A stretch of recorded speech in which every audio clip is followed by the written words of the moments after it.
अब तो धन्ना क्या करता, सुबह सेवा करता, श्रृंगार करता, भोग लगाता और उसके बाद अपने ठाकुर जी को अपनी जेब में रख लेता, गैया चराने जाता।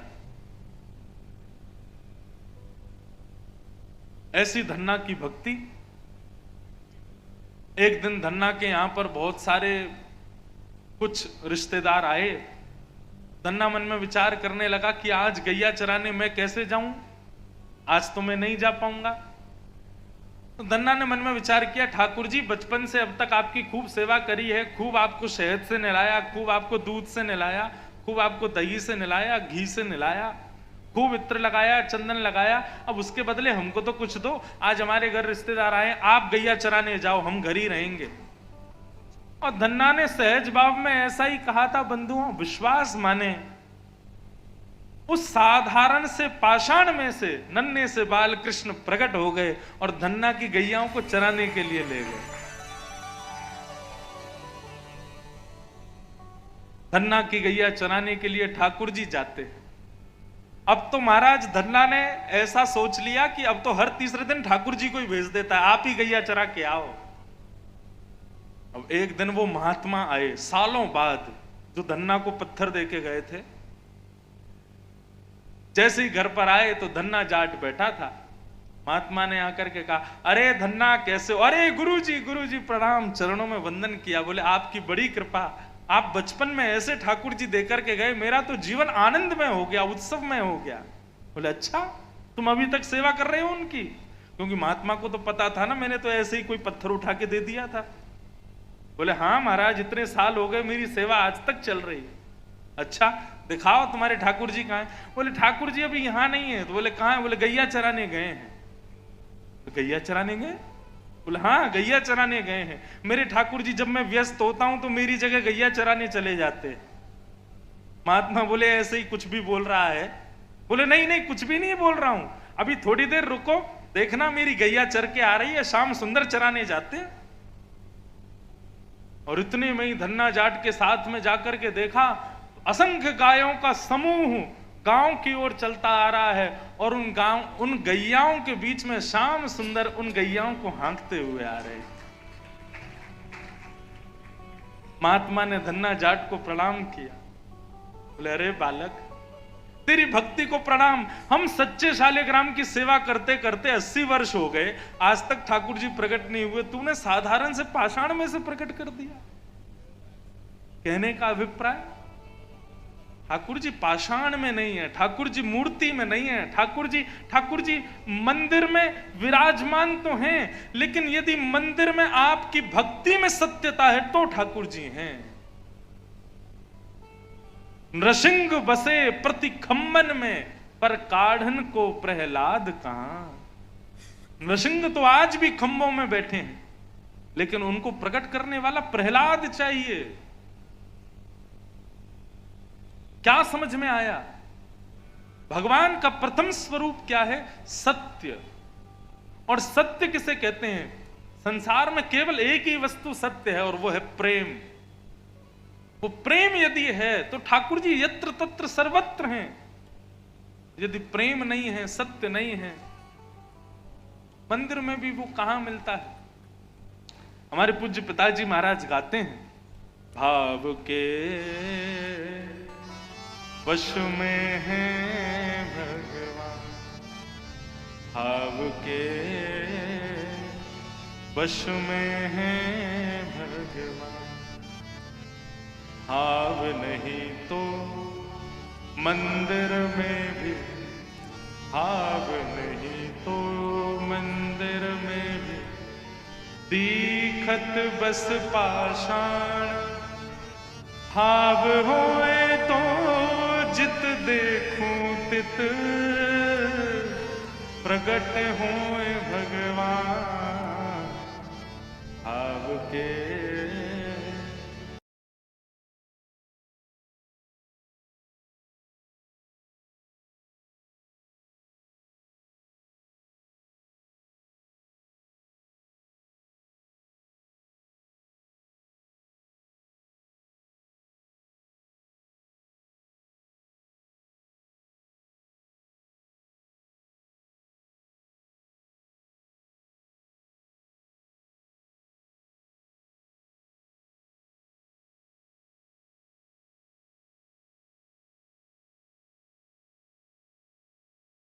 पूजा सेवा में बदल जाए। अभी हम लोग पूजा करते हैं भगवान की, 7 दिन बाद आप सबके घरों में, और आप जब जब दरबार में आओ तब पूजा नहीं करो, सेवा करो ठाकुर जी। पूजा में और सेवा में अंतर क्या है? हमारे वसण शाह दरबार में पूजा नहीं होती, सेवा होती है। हमारे वृंदावन के कोकिल साईं के दरबार में पूजा नहीं होती, सेवा होती है। हमारे वृंदावन बिहारी लाल के यहां पूजा नहीं होती, सेवा होती है। इसका मतलब क्या है? पूजा वो लोग करते हैं जो मंगता होते हैं, सेवा वो लोग करते हैं जिनको ठाकुर जी मिल चुके हैं, जिन पर भगवान प्रसन्न हैं।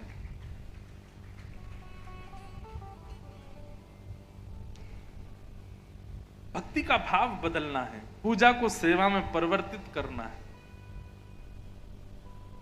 तो भगवान का प्रथम स्वरूप क्या है? सत्य।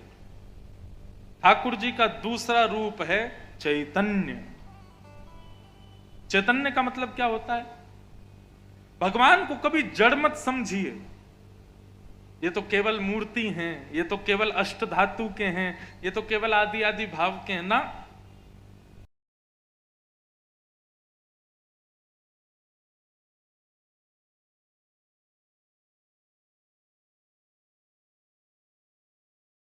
जैसे हम अपनी बेटी को ज्यादा तेल लगा देते हैं तो उसको अनकंफर्टेबल होता है, ऐसे ही ठाकुर जी को भी अनकंफर्टेबल होता है।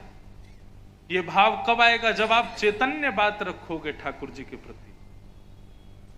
कई घरों में मैं जाता हूं, बुरा नहीं मानिएगा, उन घरों की सेवा देख करके ऐसा लगता है ठाकुर जी केवल यहां पर बैठे हैं, दुनिया भर के एक ही कपड़े में 10-10 दिन बेचारे गुजार लेते हैं, भोग लगाते हैं तो उन्हीं के भोग में से चूहा भी खा जाता है। ठाकुर जी की सेवा होनी चाहिए, और सेवा कब होगी? जब उनके प्रति चैतन्य भाव हो। और चैतन्य भाव का मतलब होता है जैसे मुझे गर्मी सर्दी लगती है वैसे ठाकुर जी को भी लगती है, जैसे मुझे भूख लगती है वैसे ठाकुर जी को। एक बार की बात है, श्रीनाथ द्वारा में उदयपुर के पास श्री गोवर्धन नाथ श्रीनाथ जी का मंदिर है, तो वहां श्रीनाथ जी की सेवा कर रहे थे गुसाई जी। इतने में ही एक बिल्ली आ गई मंदिर में, और जैसे ही बिल्ली ने अंदर प्रवेश किया, तो सामने खड़े श्रीनाथ जी वो सब भूल भाल गए और डरने लगे, इसको भगाओ, इसको भगाओ, इसको भगाओ। पुजारी जी बोले किसको भगाओ? बोले बिल्ली आ गई, मुझे इससे डर लग रहा है, इसको भगाओ। भगवान डर रहे थे उससे। तो गुसाई जी सेवा करते करते मनोविचार करने लगे, बोले जगत नियंता जगदाधार त्रिलोकी नाथ, जो अपनी भ्रगुटी टेढ़ी कर दे तो नूतन प्रलय हो जाता है, ऐसा ब्रह्म परमात्मा जिसके आगे शंकर जी भी नतमस्तक रहते हैं, ब्रह्मा भी नतमस्तक रहते हैं, सूर्य चंद्र भी नतमस्तक रहते हैं, वो छोटी सी बिल्ली से डर रहा है। जैसे ये भाव गुसाई जी के मन में आया, ठाकुर जी उतर गए और जाने लगे मंदिर छोड़ के। गुसाई जी पीछे पीछे दौड़े, चरणों, कहां जा रहे हो प्रभु? बोले देखो, हम आपके पास इसलिए रुके हुए थे क्योंकि आप हमको बालक समझ के हमारी सेवा करते हो, और बालक समझ के यदि हमारी सेवा करोगे तो बालक तो बिल्ली से भी डरेगा, कुकर से भी डरेगा, सबसे डरेगा। लेकिन अभी अभी आपने सोचा ये तो परब्रह्म परमात्मा है, तो परब्रह्म परमात्मा मंदिर में क्यों रहेगा? वैकुंठ में रहेगा, मैं जा रहा हूं छोड़ करके। तब चरणों में गिर गए, बोले नहीं नहीं नहीं भगवान, अब तो बाल भाव से ही विराजो, मैं बिल्ली भगा देता हूं।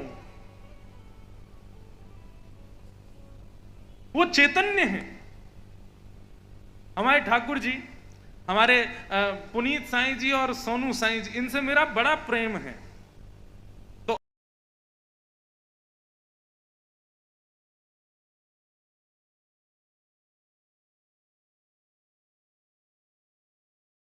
रहा था, तो झूला पे ठाकुर जी बैठे थे और सब धीरे धीरे झुला रहे थे।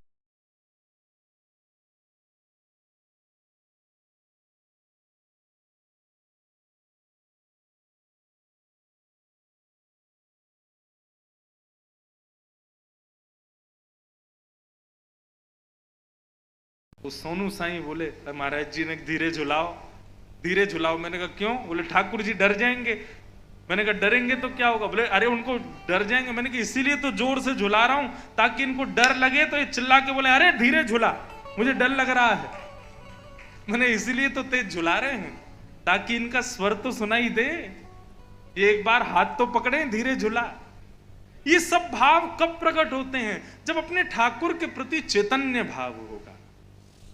हम उनको मूर्ति समझते हैं, हम सोचते हैं अष्ट धातु की मूर्ति है, इसलिए हमारे भाव प्रकट नहीं होते। ठाकुर जी चैतन्य है, ठाकुर जी हंसते हैं, बोलते हैं, सब लीला करते हैं, लेकिन चैतन्य भाव तो लाए कोई उनके प्रति।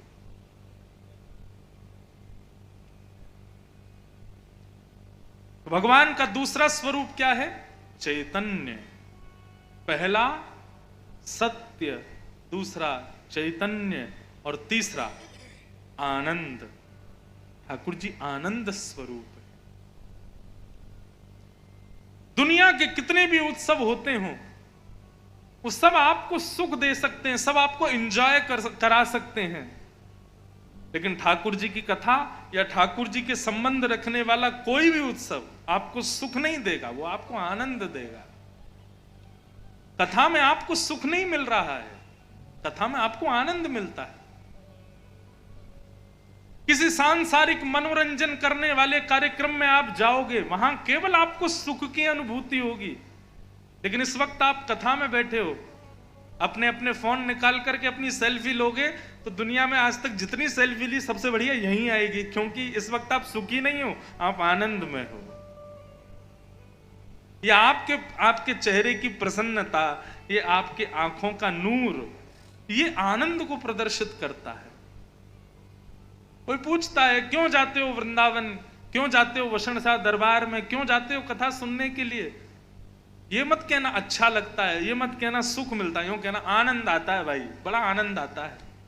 और ये आनंद ही श्री कृष्ण है। मान लो एक उदाहरण दे रहा हूं, वास्तविकता नहीं है। मान लो कभी हमारे साईं कालीराम जी कहें कि चलो महाराज जी सारी संगत को लेकर दुबई चल रहे हैं, दुबई के सबसे महंगे होटल में रुकेंगे। मैंने कहा चलो। अब ये ले गए हमको वहां पर और सारी संगत को, हमको सबको बढ़िया रूम दिया, एक एक रूम। महाराज कितने रुपए का रूम है? एक रात का 1.25 लाख रुपए का रूम।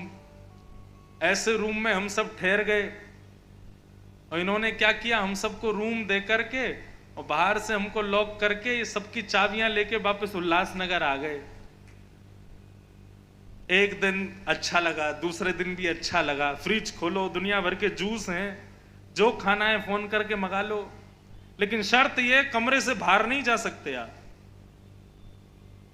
4 दिन, 5 दिन, 10 दिन, 10 दिन भी बहुत बोल रहा हूं मैं, 5-6 दिन बाद आप फोन करोगे साईं हमको बचाओ यहां से, ये कहेंगे अरे भैया 1 लाख रुपए रोज के खर्च कर रहा हूं, रहो उसी में।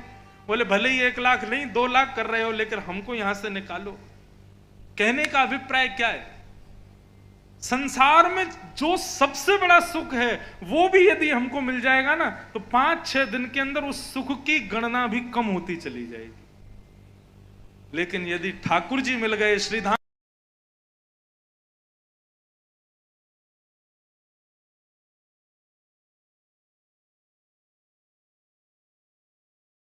बिहारी लाल मिल जाए, श्री किशोरी जी का दर्शन हो जाए, उस सुख के आगे, उस आनंद के आगे सब फीका है। अभी पूछो हमारे हृदयवंश महाप्रभु, हमारे श्री अनंत रसिक श्री हरिदास जी महाराज, इन सब ने उस परिणति को प्राप्त किया कि उसके आगे सांसारिक सब सुख बेकार हैं, सब सुख खराब हैं। ठाकुर जी सुख स्वरूप नहीं है, ठाकुर जी आनंद स्वरूप है। भगवान का नाम आनंद है, और यहां मिलने वाला जो प्रसन्नता, जो यहां सुख आप सबको मिल रहा है, ये सब आनंद का स्वरूप है। इस आनंद को हृदयस्थ कर लीजिए। तो भगवान के कितने रूप हुए? 3, सत्य, चैतन्य और आनंद। वास्तविकता मानिएगा। आप कथा में बैठे हो और आपका मन लग रहा है कि नहीं अभी मैं कथा सुनूं, मुझे भूख नहीं लग रही, मुझे प्यास नहीं लग रही, मेरे पैरों में दर्द नहीं हो रहा, मुझे अच्छा लग रहा है, तो ये जो अच्छा आपको यहाँ बैठ के लग रहा है ना, निश्चित मानिएगा, मैं व्यासपीठ से बोल रहा हूं, यहां बैठ करके प्रसन्न होना, इसका मतलब ठाकुर जी आपको छू रहे हैं, इसलिए आपको अच्छा लग रहा है। अभी आप भागवत जी को यहां से कहीं और पधरा दो, व्यासपीठ को यहां से हटा दो और किसी सांसारिक संगीत गाने वाले या सांसारिक नृत्य करने वाले को मंच पे ले आओ, करवा दो प्रारंभ।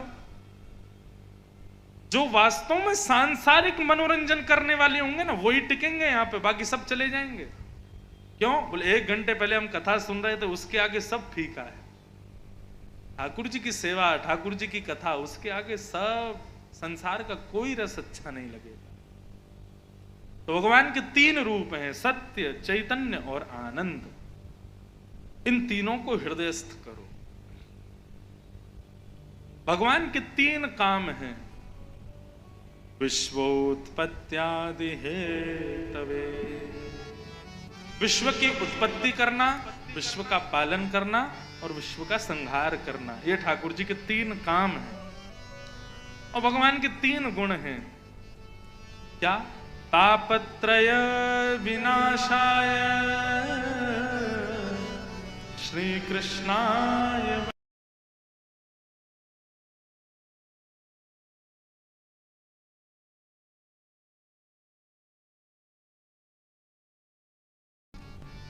इन समस्त प्रकार के तापों को दूर करने वाले श्री कृष्ण हैं।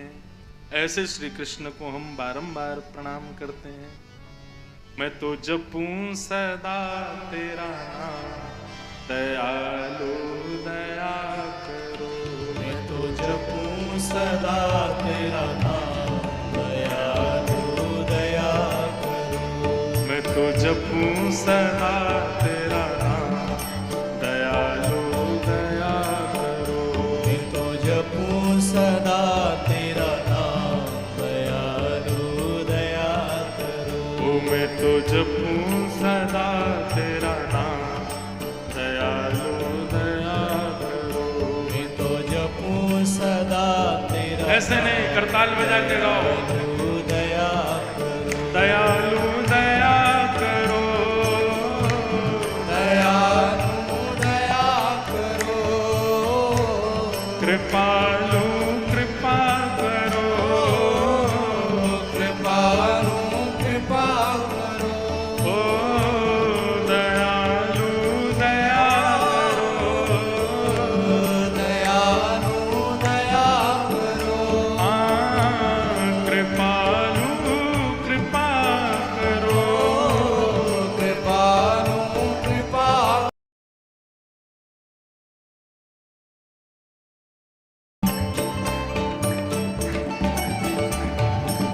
भजन कीर्तन गाऊं मैं तेरा, भजन कीर्तन गाऊं मैं तेरा। हमको सुन करके फिर पीछे दोहरा के गाओ और ऊंचे स्वर में गाओ।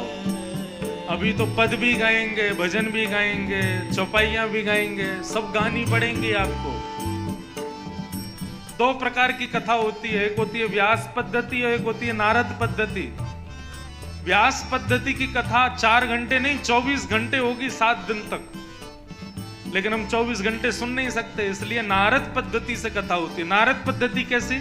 4 घंटे कथा भी होगी, फिर उसमें कीर्तन भी होगा, उसमें भजन भी होगा, उसमें नृत्य भी होगा, उसमें सब होता है। तो इसलिए नारद पद्धति की कथा है। 2 बातों का ध्यान रखना, नृत्य करो भले ही मत करो, लेकिन करताल और गाना है, और भाव में डूब के गाना है। भजन कीर्तन गाऊं मैं तेरा, भजन कीर्तन गाऊं मैं तेरा। भजन कीर्तन गाऊं मैं तेरा, भजन कीर्तन गाऊं मैं तेरा। नित उठ नाम ध्याऊं मैं तेरा, नित उठ नाम ध्याऊं मैं तेरा। नित उठ नाम ध्याऊं मैं तेरा, नित उठ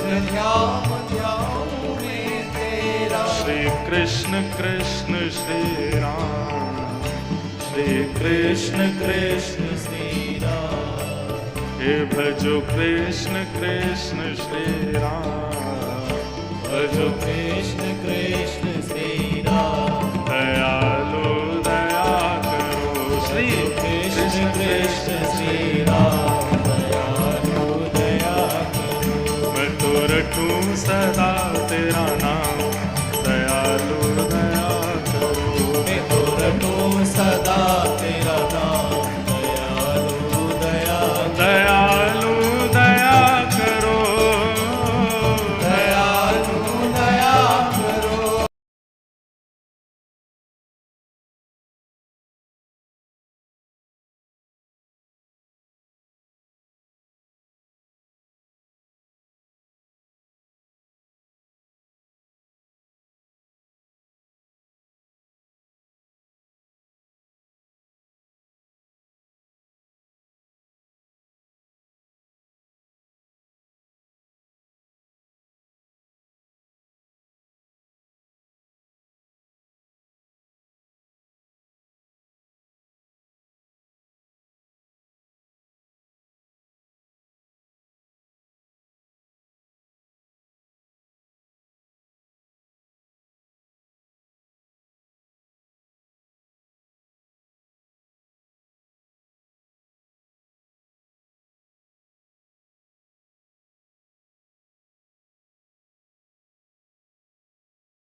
मुझको अपना रूप दिखा दो, मुझको अपना रूप दिखा दो, मुझको अपना रूप दिखा दो, मुझको अपना रूप दिखा दो।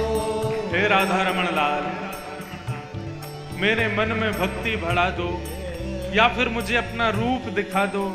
ठाकुर जी कह रहे हैं कि दोनों ही संभव नहीं है, ना तो हम अपना रूप दिखा सकते हैं, ना आपके अंदर भक्ति बढ़ा सकते हैं। तो फिर अंतिम इच्छा हमारी पूरी कर दो। भले ही हम भक्ति शून्य हैं, भले ही हम आपके दर्शन से दूर हैं, लेकिन नाथ एक कृपा हमारे ऊपर कर देना। क्या? हाँ, मेरे मन में भक्ति बढ़ा दो, मेरे मन में भक्ति बढ़ा दो, मुझको अपना रूप दिखा दो, मुझको अपना रूप दिखा दो, हाँ मुझको अपना रूप दिखा दो, मुझको अपना रूप दिखा दो। या फिर कुछ नहीं तो फिर अंतिम इच्छा पूरी कर दो, बस मुझे पहुंचा दो ब्रज धाम, मुझे पहुंचा दो ब्रज धाम, हाँ मुझे पहुंचा दो ब्रज धाम, मुझे पहुंचा दो ब्रज धाम। दयालु दया करो, मुझे पहुंचा दो ब्रज धाम, दयालु दया करो। हाँ मुझे पहुंचा दो ब्रज धाम, दयालु दया करो, मुझे पहुंचा दो ब्रज धाम, दयालु दया करो। हाँ मैं तो रटूं सदा तेरा नाम, दयालु दया करो, रटूं सदा तेरा नाम, दयालु दया करो। ओ मैं तो जपूं सदा तेरा नाम, दयालु दया करो, मैं तो जपूं सदा तेरा नाम, दयालु दया करो। ओ मैं तो गाऊं सदा तेरा नाम, दयालु दया करो, तो गाऊं सदा तेरा नाम, दयालु दया करो। हे मैं तो जपूं सदा तेरा नाम,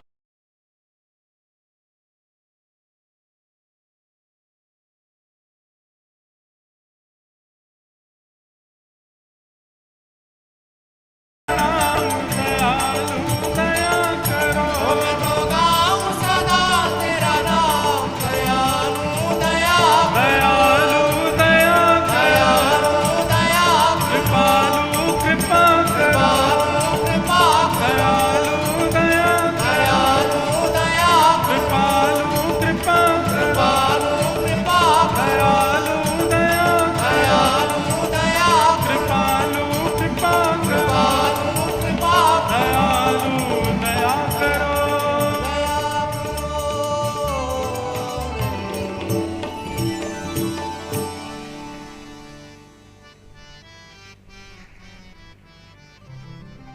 साधु संत की संगत देना।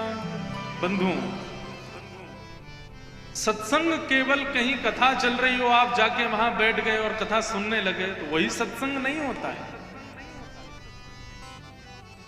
हम कैसे व्यक्ति के संग रहते हैं, कैसा भोजन खाते हैं, कैसी हमारी दिनचर्या, वो सब सत्संग कहलाती है।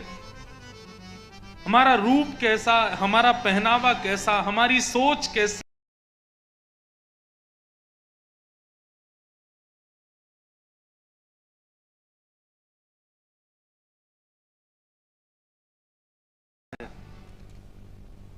सत मतलब ठाकुर जी का और संग मतलब रहना। केवल यही मत सोचो कि हमने किसी व्यास जी को मंच पर बैठा के उनको 4 घंटे सुन लिया, यही सत्संग है ना। आपके मित्र कैसे हैं, वह भी सत्संग कहलाता है। आपका पहनाव कैसा है, वह भी सत्संग कहलाता है। आपकी दिनचर्या कैसी, वह भी। हम लोग क्यों कहते हैं भाई ये फलाने व्यक्ति, इनकी दिनचर्या से बहुत सीखना चाहिए, इतने बजे उठ जाते हैं, ऐसा खाते हैं, ऐसे रहते हैं, ऐसा कर। इसका मतलब क्या, उनकी दिनचर्या सत्संग लायक है, वो संग करने योग्य है। लोग कहते हैं महात्मा गांधी, उनका सत्संग क्यों करना था, खादी पहनते थे, ऐसा रहते थे, इतना खाते थे, ऐसे ऐसे सब दिनचर्या लोग बताते हैं ना। जैसे आदमी कोई पॉपुलर हो जाता है, बहुत प्रसिद्ध हो जाता है, तो फिर लोग उसका इंटरव्यू लेते हैं और फिर उससे पूछते हैं आप कितने बजे सोते हो, आप कितने बजे उठते हो, आप क्या खाते हो। तो फिर उसको फॉलो करने वाले लोग उन सब चीजों को फॉलो करना शुरू करते हैं। बोले क्यों, हमारा आइडल ऐसा करता है तो हम भी करेंगे। लेकिन कई लोगों के आइडल आपके बगल वाले शहर के लोग ज्यादा हैं। बगल में बंबई है ना, यहाँ के लोग बड़े लोगों के आइडल बने हुए हैं, लेकिन उनकी दिनचर्या पूछो, क्या दिनचर्या है। रात में सोते हैं 2-3 बजे, सुबह कब उठते हैं, बोले सुबह उठते हैं 10-11 बजे।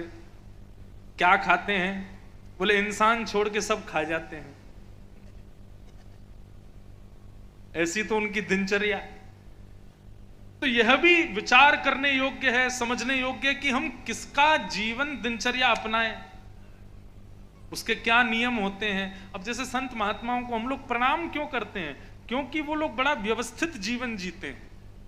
सुबह जल्दी उठते हैं, सेवा करते हैं, पूजा करते हैं, नाम जप करते हैं, हवन करते हैं, तपस्या करते हैं, साधना करते हैं। उनका नियम, उनकी दिनचर्या अच्छी है, इसीलिए तो प्रणाम करते हैं हम उनको।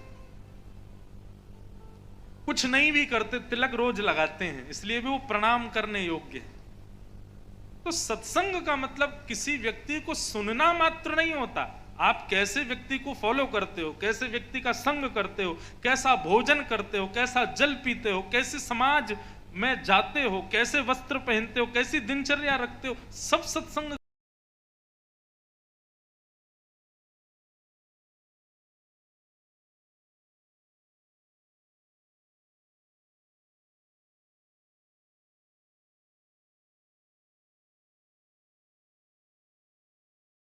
व्यक्ति का त्याग करना भी सत्संग के समान है।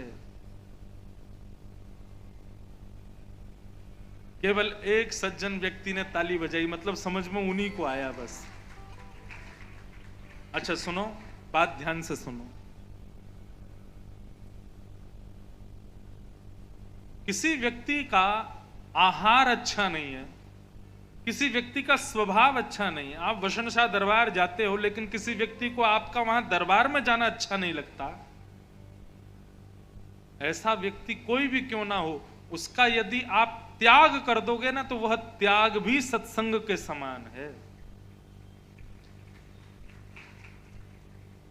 मैं अपनी कथा में डंके की चोट पर कहता हूं और अपनी जिम्मेवारी पर कहता हूं, भगवत मिलन में, भक्त मिलन में जो भी वाधक बन रहा है, चाहे वो पत्नी हो, पति हो, बच्चे हो, माता हो, पिता हो, पड़ोसी हो, भाई हो, सखा हो, मित्र हो, यार हो, कोई भी क्यों ना हो, भगवत मिलन में यदि वाधक है, उसका त्याग करो। हमारे यहां त्याग जरूरी नहीं है कि आप शरीर से ही उसका त्याग कर सकते हो। कई बार ऐसा होता है कि हम मन से त्याग करते हैं। कई लोगों के, अब किसी की शादी है, वो शादी जिसकी है वो हमको एक आंख नहीं सुहाता, हमको बिल्कुल अच्छा नहीं लगता, लेकिन फिर भी हम लोग नाटक करने के लिए, व्यवहार दिखाने के लिए जाते हैं और उसको कांग्रेचुलेशन भी विश करके आते हैं, बोले बहुत बहुत आपको शुभकामना आपके ब्याह के लिए।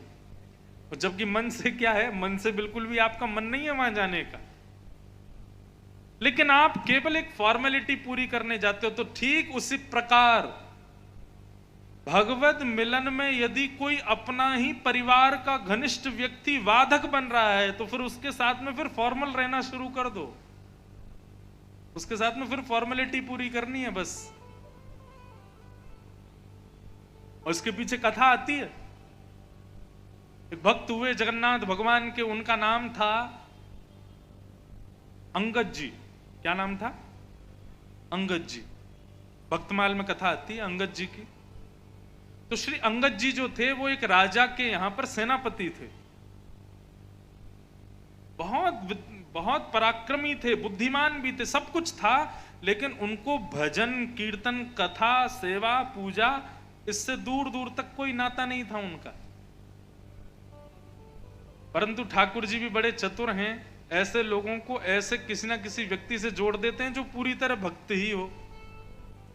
अच्छा, ठाकुर जी की लीला, आप लोग, कई लोग इस बात से एग्री करोगे, जो बहुत भक्त होता है ना, ठाकुर जी परीक्षा के रूप में उसको ऐसा व्यक्ति देते हैं जो बिल्कुल उसके विपरीत हो। अधिकतर ऐसा देखा गया। पत्नी यदि बहुत भजन करने वाली, कथा सुनने वाली है, तो पति बिल्कुल नास्तिक मिलेगा। और कई घरों में पति बेचारे बड़े भजनानंदी होते हैं, संत सेवी होते हैं, पत्नी बिल्कुल फ्रैंक होती है, उनको कोई मतलब नहीं है।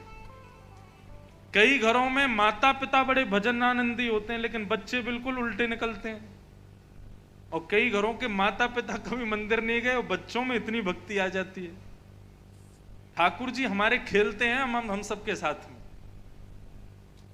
वास्तविकता पता है क्या है? यदि आप जो चाहते हैं वो अनुकूलताएं आपको मिल जाएं तो समझना ठाकुर जी की कृपा, और यदि आप जो चाहते हैं उससे प्रतिकूल आपको प्राप्त हो तो समझना ठाकुर जी की बहुत बड़ी कृपा, कुछ ज्यादा ही कृपा है। तो जिनके पति पत्नी बच्चे माता पिता अनुकूल हैं उन पर तो कृपा है, और जिनके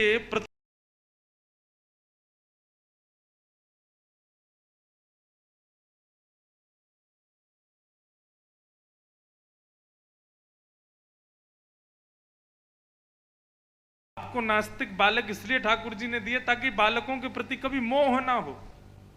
आपको विपरीत माता पिता इसलिए ठाकुर जी ने दिए कि भाई उस विपरीत में भी अनुकूल दर्शन करके नित्य प्रणाम करके मेरी प्राप्ति करो। प्रतिकूल भगवान की अति कृपा का लक्षण है। अंगद जी बिल्कुल भक्ति भजन भाव से बिल्कुल अलग रहते थे, लेकिन उनकी पत्नी, वो पत्नी ऐसी थी कि शुरुआत दिन होते ही कम से कम भारतवर्ष में जितने ठाकुर जी के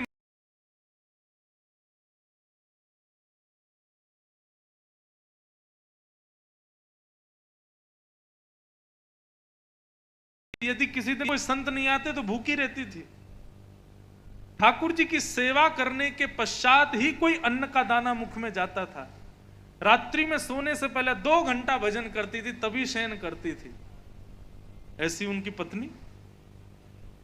कंठी माला पहन करके रहना, एकादशी का व्रत करना, नाम जप करना, कहीं पता चल जाए कि वहां कथा हो रही है तो चाहे किलोमीटरों दूर हो दौड़ करके जाती, कथा सुनती।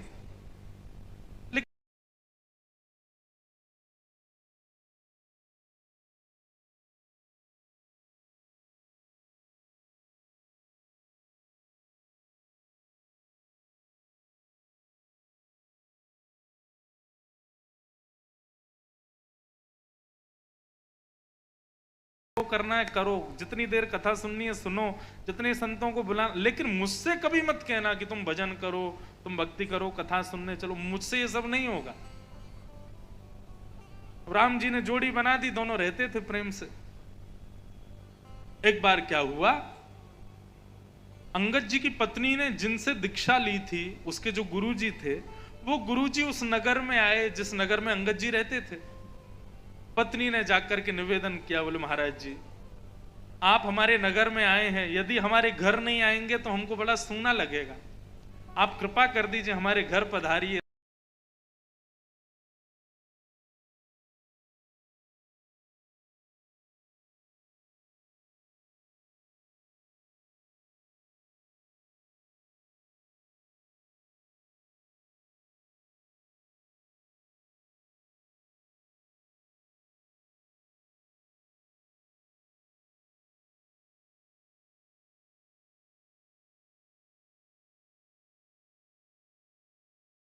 कथा चल रही है, जैसे ही कीर्तन प्रारंभ हुआ सब नाचने लगे, करताल बजाने लगे, उछल उछल करके कीर्तन करने लगे।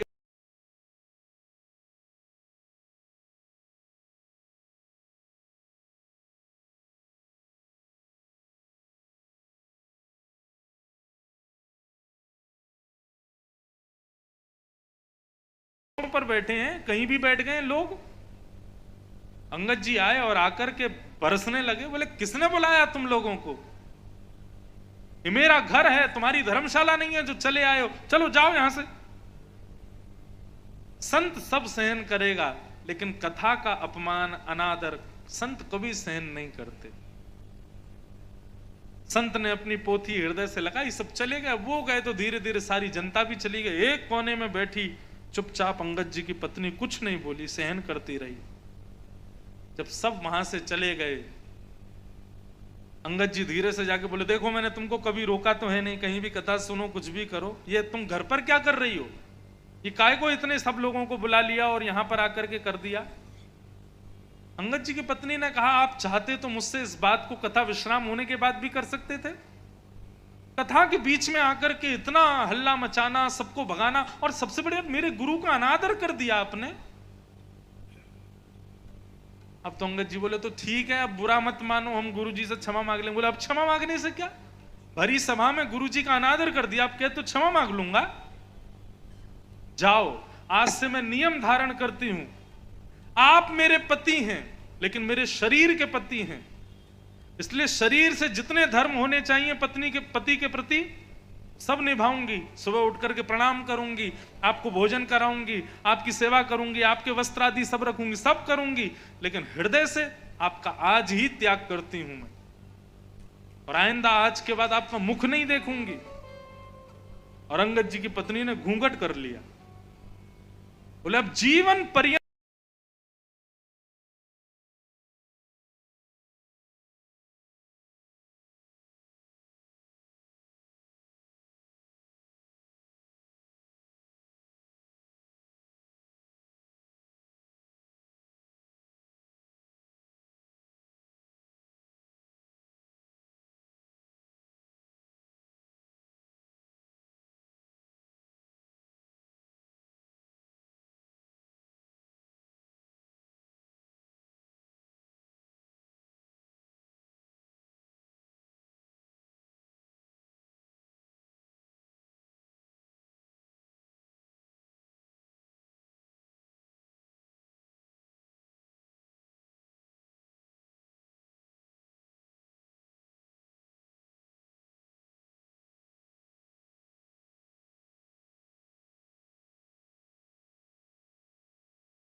उनको कोई फर्क नहीं पड़ता कि हमको निमंत्रण मिला कि नहीं, पता चला कथा हो रही है तो आएंगे ही आएंगे।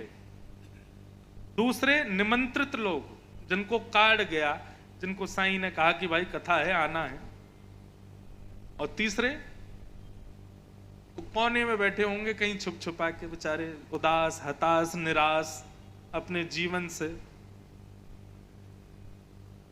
ऐसे ही अंगद जी बेचारे बड़े दुखी थे, वैसे तो कभी कथा में जाते नहीं थे लेकिन दुखी थे, तो एक जगह देखा कहीं कथा हो रही थी तो अंगद जी जाके पीछे ही बैठ गए। अब बैठे बैठे अंगद जी महाराज थोड़ी देर सुनने लगे, थोड़ी देर में ही उनको आनंद आने लगा, तो थोड़ी देर और ध्यान से सुनने लगे, और सुनते सुनते सुनते उनको इतना अच्छा लगा, अब तो वो दूसरे दिन समय पर ही आ गए, आकर के पीछे ही बैठ गए, फिर सुनने लगे, अब तो और आनंद आने लगा, तीसरे दिन फिर पहुंच गए, चौथे दिन फिर पहुंच गए।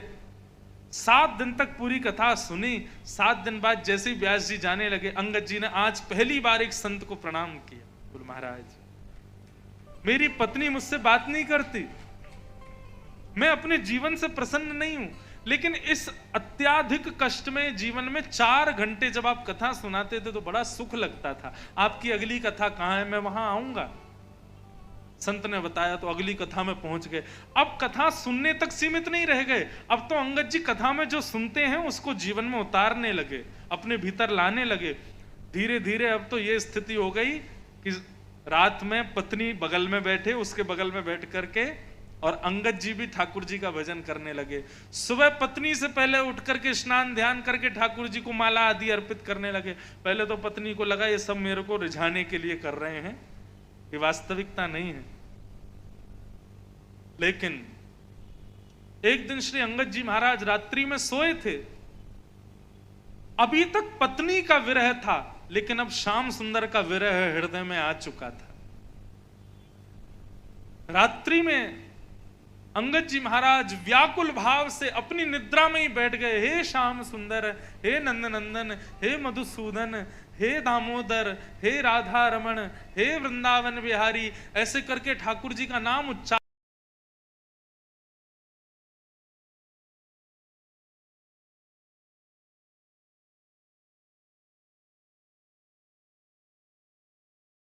हो। ये जो कुछ दिनों से बदलाव मैं देख रही हूं, ये नाटक नहीं है, ये तो वास्तविक है। ये तो स्वप्न में ठाकुर जी का दर्शन करते हैं। प्रातःकाल अंगद जी जब उठे तब पत्नी ने चरणों में प्रणाम किया, और प्रणाम करते ही जो नियम धारण किया था कि आपका मुख नहीं देखूंगी, वो नियम तोड़ दिया और घूंघट उठा दिया और कहा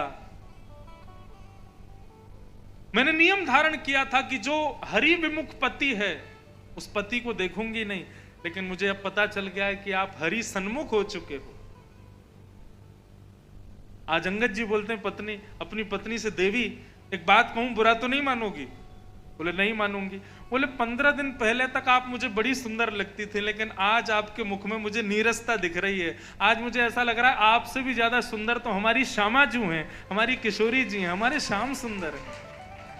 मुझे अब आपके रूप को देखने की कोई आकांक्षा नहीं, मैं तो श्याम सुंदर को देखना चाहता हूं। वास्तव में ये अंगद, अभी और भी लंबी पूरा जीवन चरित्र है अंगद जी का। जगन्नाथ भगवान प्रकट हो गए इनके लिए, कभी सुनाऊंगा 7 दिन में। लेकिन मैं क्या बताना चाहता हूं, भगवत मिलन में बाधक कोई भी क्यों ना हो, उसका त्याग करो। और कैसा त्याग करो? जैसा अंगद जी की पत्नी ने किया। व्यवहार निभाना है, उस व्यवहार को निभाइए। लेकिन जब वास्तविकता की बात आए तो हम सब मानव हैं, हम नाटक करने में बहुत अच्छे हैं, हम लोगों से नाटक बहुत अच्छे से होता है। ठाकुर जी ने हम सबको एक्टर बना के भेजा है। नाटक करने में हम लोगों से आगे कोई भी नहीं है, लेकिन वो नाटक ठाकुर जी के आगे नहीं, संसार के आगे करो। सत्य बता रहे हैं, भक्ति का स्वभाव क्या? संसार के आगे प्रदर्शन और ठाकुर जी के आगे दर्शन। लेकिन हम लोग क्या करते हैं? ठाकुर जी के आगे तो प्रदर्शन करते हैं भक्ति का, और संसार का दर्शन करते हैं। अपने हृदय को परिवर्तित करो, संसार के आगे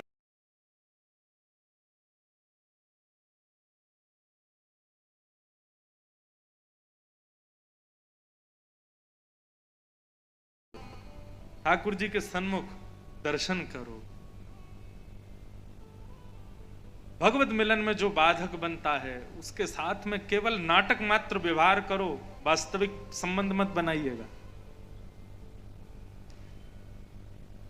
इस प्रकार बंधुओं, जब ठाकुर जी से संबंध हो जाएगा तो क्या होगा? तापत्रय विनाशाय, हमारे जीवन के जितने भी ताप हैं ठाकुर जी सबको दूर कर दे।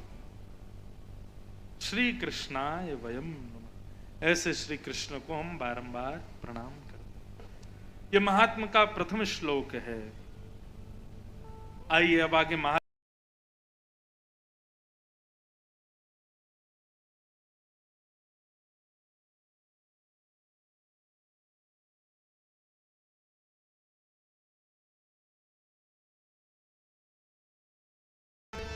सर्व सिद्धांत निष्पन्नं संसार भयनाशनम्। बहुत ध्यान से सुनिएगा।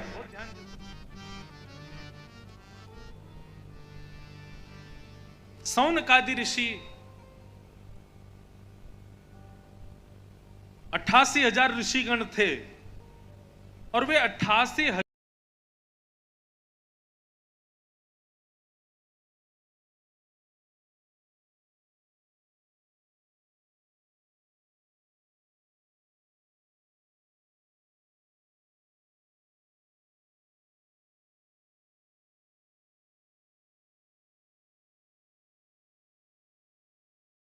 बैठा करके इन सब ने प्रश्न किया, महाराज मानव का कल्याण कैसे होगा? कलयुग में यज्ञ से, व्रत से, नियम से, जप से, साधन से, तपस्या से कैसे मानव का कल्याण होगा? तब यहां पर सूत जी महाराज कहते हैं, बहुत ध्यान से सुनिएगा बंधुओं, सब लोग इधर देखो, बहुत ध्यान से सुनो। कलयुग में हमारा कल्याण कैसे होगा? दिन में 3 बार नहाने से कल्याण होगा। सुबह दोपहर शाम 1008 हरिनाम संकीर्तन करने से होगा। 1.25 लाख भगवत नाम से आहुति देकर के हवन करने से होगा। गंगा जल में 1008 डुबकी रोज लगाने से हमारा कल्याण होगा। बद्रीनाथ, केदारनाथ, गंगोत्री, यमुनोत्री, जगन्नाथ, द्वारिकानाथ, रंगनाथ और महाराज तीर्थों में घूम घूम करके हमारा कल्याण होगा। मानव का कल्याण कैसे होगा?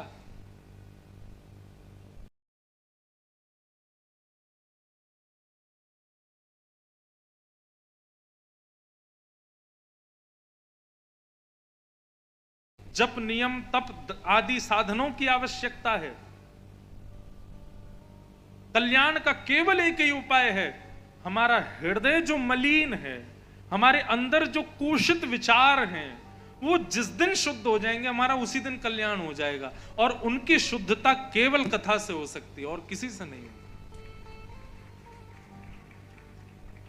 हम जिस दिन अपनी बुरी आदतों का त्याग, अब मैं एक बात कहूं, लोग एकादशी का व्रत करते हैं, सोमवार का व्रत करते हैं, मंगलवार का व्रत करते हैं, लेकिन अपने क्रोध को कम नहीं कर पाए, अपने काम को कम नहीं कर पाए, अपने मोह को कम नहीं कर पाए,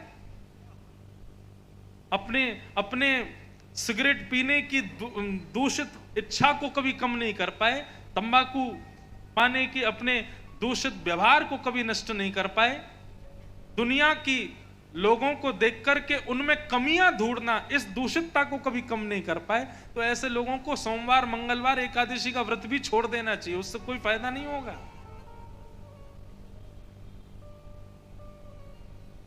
बहुत ध्यान से सुनिए, हम में परिवर्तन हो। मैं तो हाथ जोड़ के निवेदन करता हूं जहां भी कथा होती है कि भाई 7 दिन बहुत बहुमूल्य होते हैं, और 7 दिन में भी 4 घंटे रोज बहुत मूल्यवान हैं आप लोगों के। यहां आकर के जैसे पहले दिन आए थे वैसे ही 7वें दिन हो, आपने 7 दिन और 4 घंटे बर्बाद कर दिए। 7 दिन 4 घंटे बाद, 4 घंटे रोज कथा सुन के 7 दिन बाद स्थिति यह हो जानी चाहिए, पहले दिन कथा में आने से पहले अब तक हम जिस व्यक्ति को देख करके हमारे हृदय में ईर्ष्या होती थी, हमारे हृदय में द्वेष होता था, 7 दिन बाद कथा पूर्ण होने के बाद जब आप यहां से वापस लौट करके जाओ और गलती से वो व्यक्ति आपके सामने आ जाए जिसको देख करके आप ईर्ष्या करते थे, और उसी व्यक्ति को देख के आपको ईर्ष्या ना होवे, उसके प्रति प्रेम हो जाए, तो समझना आपने कथा सुनी है। रात्रि में देरी से सोते थे, लेकिन कथा सुनने के बाद में अब जल्दी नींद आ जाती है। बाहर के दूषित खाने को खाने में ज्यादा सुख मिलता था, लेकिन कथा सुनने के बाद ठाकुर जी के प्रसाद में रुचि आने लग जाए। सांसारिक व्यवहार करने वाले लोगों से मिलने में ज्यादा अच्छा लगता था, लेकिन कथा सुनने के बाद कोई तिलक लगाया हुआ वैष्णव देख करके अच्छा लगने लगे, तो समझो कथा सुनी है। ये परिवर्तन यदि हमारे भीतर आवे तो समझना हमारे सारे जप, नियम, तप सब पूर्ण हो गए। क्या फायदा? चोर रात भर चोरी करे और सुबह गंगा जी में कूद जाए कि बोले मैं पवित्र हो जाऊंगा, गंगा जी पाप नष्ट करती हैं। ऐसे तो फिर हरिद्वार में सबसे ज्यादा चोर हो जाने चाहिए। रात भर चोरी करेंगे, सुबह गंगा जी में कूद जाएंगे। चाहे तीर्थ हो, चाहे गंगा हो, चाहे कुछ भी हो, ये सब भी कल्याण तब करेंगी जब कथा से अपने हृदय को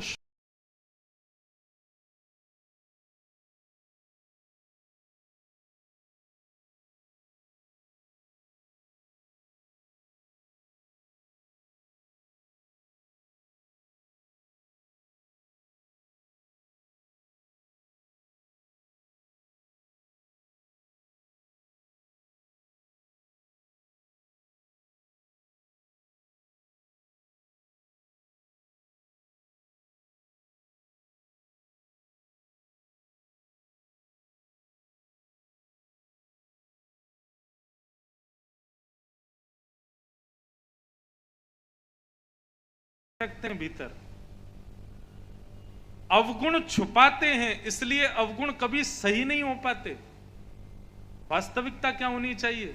अपने अवगुणों को प्रकट करो। अब आप कहोगे तो इसका मतलब क्या महाराज जी, कल को कोई मेहमान घर में आवे तो हम उसको बता देंगे भैया हमारे अंदर ये कमियां हैं? नहीं, सबसे छुपाओ, लेकिन अपने ठाकुर जी से मत छुपाओ। सूरदास जी का एक पद है, मेरे साथ में गाइएगा पीछे।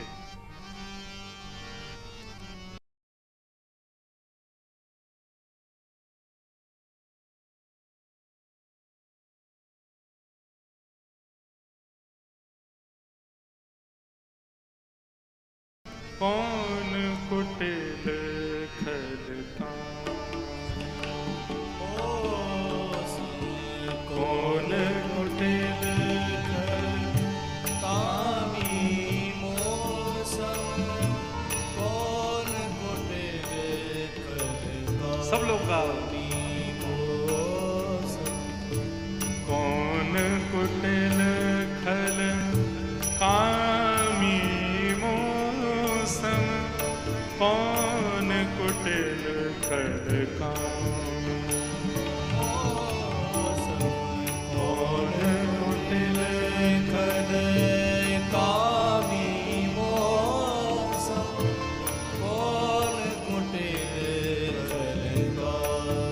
बंधुओं, आप कहेंगे आप इस पद को क्यों गा रहे हो?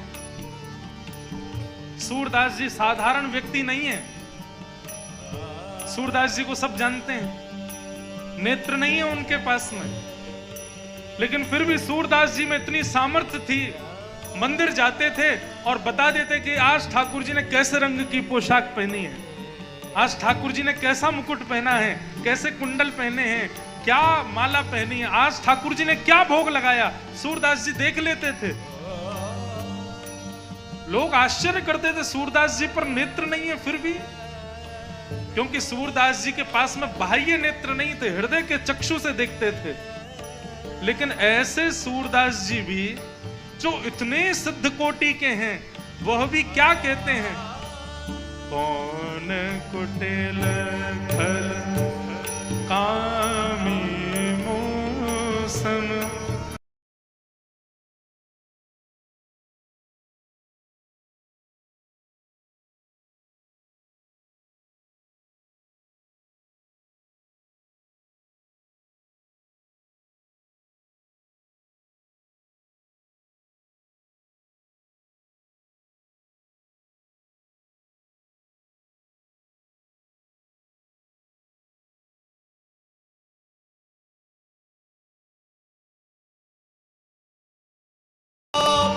काहे बिसरायो जो तन दियो ताही बिसरायो, जो तन दियो काहे बिसरायो ऐसो नमक हरामी हो,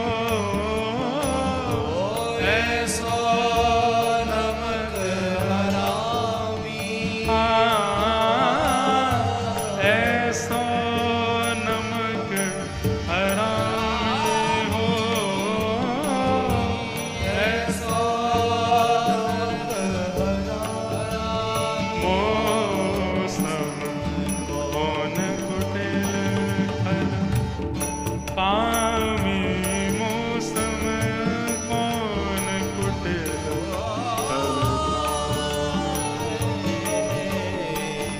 कौन कुटिल खल कामी मौसम कौन कुटिल खल कामी। सूरदास जी का पद है। ने जाके कहते हैं कि कौन कुटिल खल कामी मौसम। ठाकुर जी बोले सूरदास तुम ये बात क्यों कह रहे हो? बोले जो तन दियो ताही बिसरायो ऐसो नमक हरामी। जिसने मुझे तन दिया, जिसने देखने को आंख दी, जिसने सुनने को कान दिए, जिसने चलने को पैर दिए, जिसने क्रिया करने को हाथ दिए, आज उसी भगवान को भूल रहा हूं मैं। इसलिए मैं कुटिल हूं, खल हूं, कामी हूं।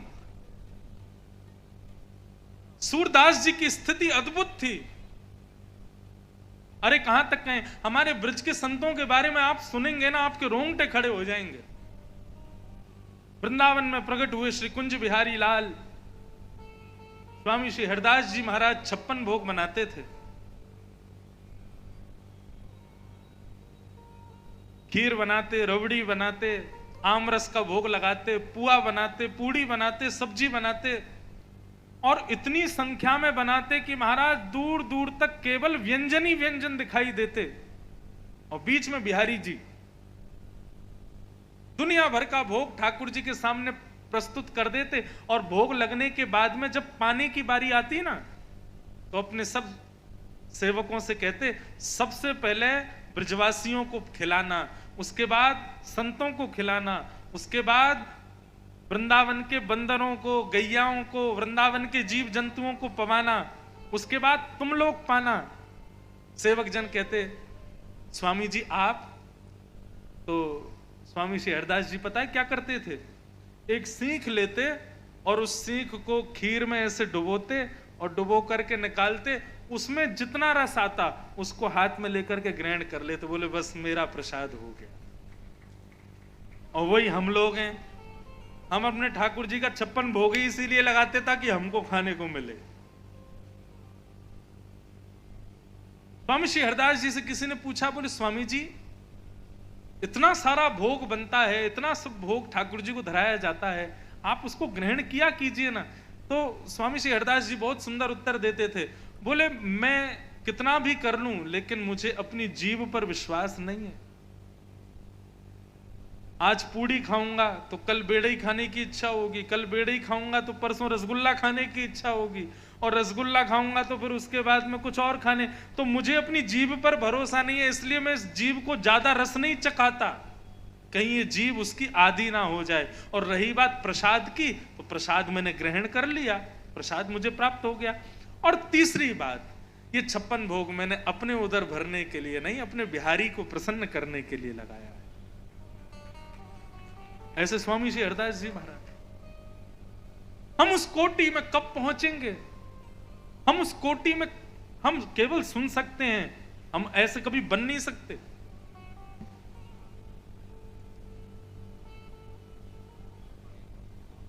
आज हमारी एक बात मानिए,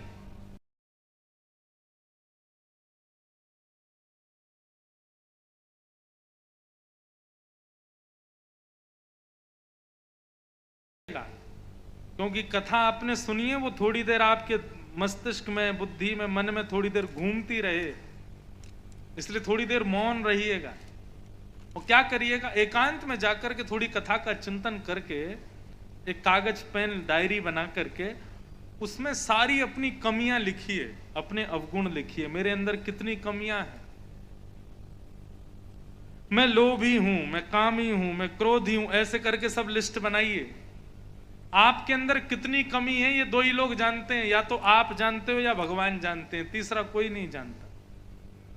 पति पत्नी खूब अपनी एनिवर्सरी मनाते हैं, आज हमारी 25वीं एनिवर्सरी है, लेकिन दोनों एक दूसरे को बिल्कुल नहीं जानते हैं।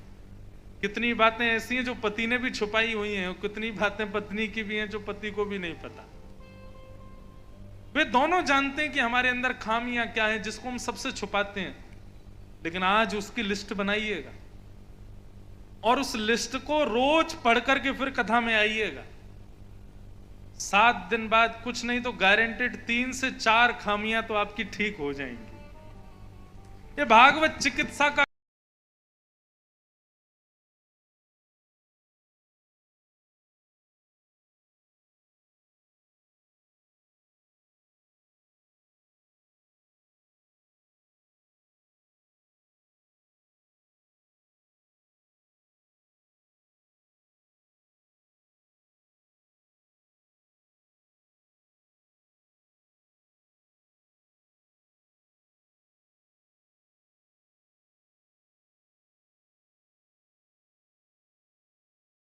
हर साल हमारे घर कथा होती है, हम भी सुनते हैं, क्योंकि वास्तविक हम कथा कहना जानते हैं, ऐसा नहीं सुनना भी जानते हैं। अच्छा श्रोता ही अच्छा वक्ता बन सकता है। इसलिए भैया अपने अवगुणों, और एक बात बोलूं, 7 दिन बाद वो जो आपके अवगुणों की लिस्ट है ना, उस लिस्ट को अपने घर के ठाकुर जी के सिंहासन के नीचे रख देना और ठाकुर जी से कह देना ये है, इसको ठीक करिए बस, और कुछ नहीं चाहिए। हम सत्य बता रहे हैं आपसे। भगवान से ये मांगना कि मुझे अच्छी जॉब मिल जाए, खूब धन मिल जाए, संपत्ति मिल जाए, घर बन जाए, ऐसा हो जाए, ये सब मत करो। अपने अवगुण ठीक करने की कामना करो, ठाकुर जी मेरे अंदर ये अवगुण है, इसको ठीक करिए आप, बाकी जितनी भी उपलब्धियां हैं वो सब आपको प्राप्त हो जाएंगी। अवगुण तो ठीक हो हमारा। हमारा अवगुण ठीक नहीं होता तो फिर आपका कथा में जाना भी व्यर्थ है, आपके व्रत नियम करना भी व्यर्थ है, सब व्यर्थ है।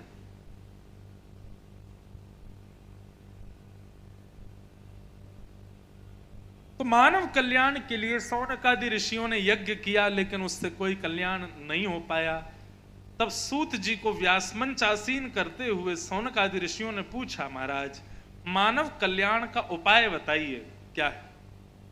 तब सूत जी इसी बात को कहते हैं जो मैं इतनी देर से बता रहा था, क्या कि श्रीमद् भागवत भागवतं शास्त्रं कलौ कीरेण भाषितम्।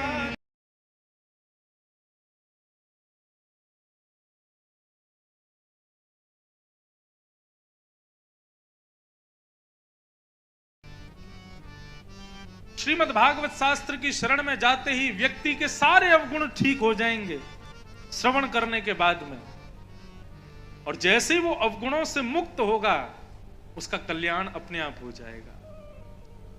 व्यक्ति का कल्याण तब तक बाधक, तब तक रुका है जब तक वो अपने अवगुणों से मुक्त नहीं हो रहा। अवगुण मुक्त होना है, अपने दुर्गुणों से मुक्त होना है। कहीं कोई कमी हमारे अंदर रह ना जाए।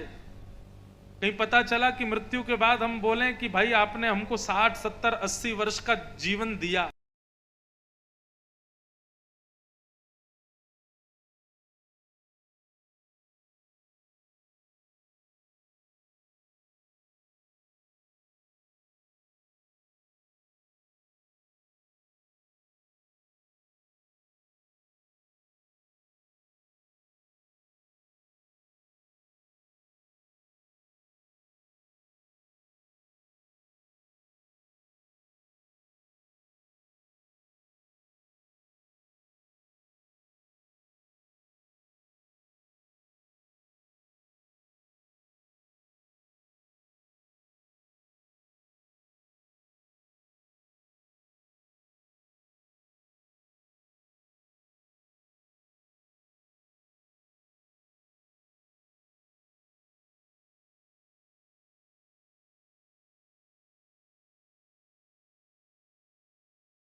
कल्याण हुआ।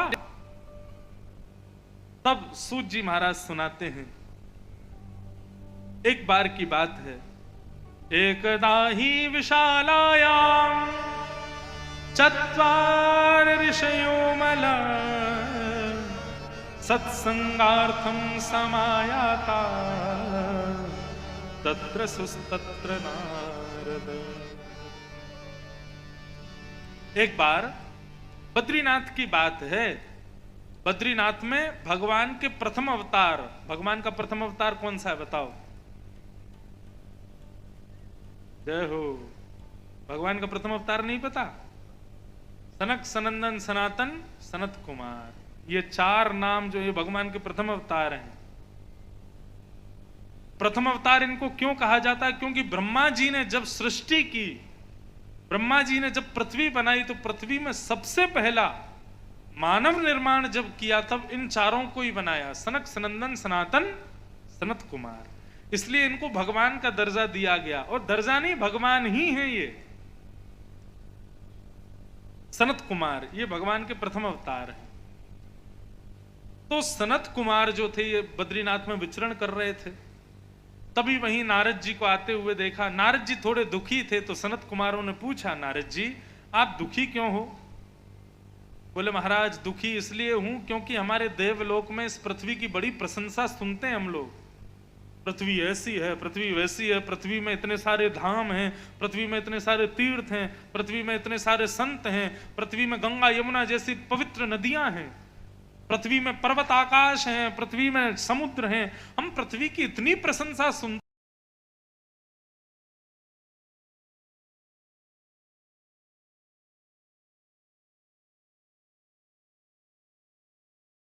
मैं जैसा पृथ्वी को जान करके आया, पृथ्वी तो बिल्कुल उससे उल्टी थी। सनत कुमार बोले क्यों, क्या हो गया ऐसा? बोले महाराज अहम तुम पृथ्वीम यातो ज्ञात्वा सर्वोत्तमामिति पुष्करम च प्रयागम च काशी गोदावरी तथा हरिक्षेत्रे कुरुक्षेत्रे श्रीरंगम सेतु वंदनम। मैं पृथ्वी पर आया कि देखूं तो सही कितनी अच्छी है पृथ्वी, लेकिन यहां तो बिल्कुल उल्टा निकला। बोले क्यों? तब यहां पर पृथ्वी का, बंधुओं देखो 5000 वर्ष पुरानी चर्चा हम लोग सुन रहे हैं। ये बात 5000 वर्ष से भी ज्यादा पुरानी होगी जो भी हम सुन रहे हैं, लेकिन 5000 वर्ष पहले नारद जी पृथ्वी जैसी बता रहे हैं, आज भी पृथ्वी वैसी ही है। आप लोग सुनो नारद जी क्या कहते हैं। नारद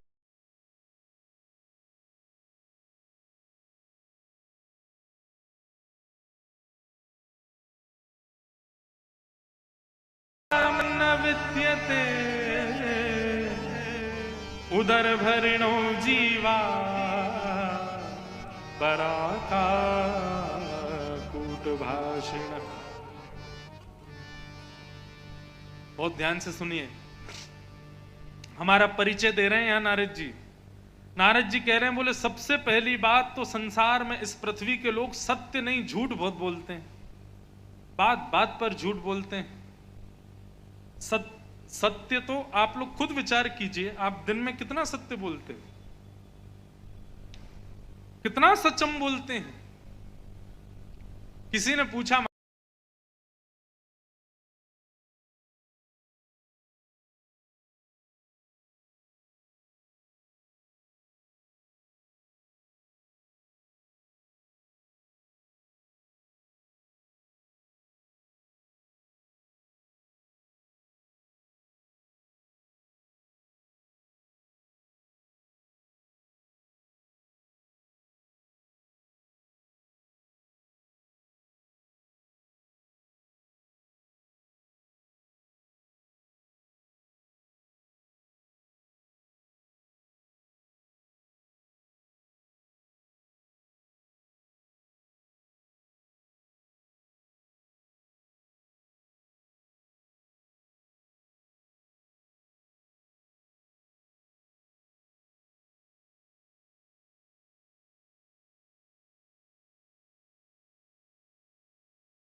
कुछ नहीं कर सकते ठाकुर जी की कृपा जब तक ना हो। आप लोगों ने कहा कि महाराज जी आपने कथा बहुत अच्छी सुनाई, उसी समय मेरी आंख बंद और सिर झुक जाए, हाथ जुड़ जाएं और मन में ही आवे नहीं ठाकुर जी मेरी योग्यता नहीं है, तो सब आप कृपा करते हैं, यही सत्य है। हम तो कुछ कर ही नहीं सकते, हमारे वश में कुछ भी नहीं है। इसलिए सबसे पहली बात, संसार के लोग सत्यम नास्ति, सत्य नहीं बोलते।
अपनी एक बात सदैव याद रखिएगा,